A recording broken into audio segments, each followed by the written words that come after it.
Gitanggong sa custodial facility sa Mabulo Police Station sa Cebu City Police Office ang Maglive-In partner nga nasakpan nga nangawat sa Baligyang Sandal ug Sapatos nga nakadisplay sud sa mall sa North Reclamation Area sa Barangay Mabulo, Dakbayan sa Sugbo. Nailhan ang mga dinakpan nga sila si alias Benji, 24 anyos, tindero og sapatos, ug alias Sheila, 22 anyos, ang duha pulos nagpuyo sa Barangay Sambag 2, Dakbayan sa Sugbo. Sa investigasyon sa Mabulo Police Station, ang suspek nga gipasangin lang nangawat og duha ka sapatos ug usa ka sandal nga nagkantidad og 20,080 pesos. Matud pa ang security guard sa mall mao'y nakasakop human wala makapakita og resibo nga kini ilang pinalit. Hinungdan nga gidala sa Mabulo Police Station ang suspitsado nga Maglive-In partner.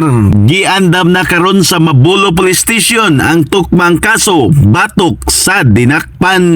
In the heart of changing lives, ako si Brigada Alan Tangkawan, 90.7 Brigada News FM Cebu, ang Music and News Authority.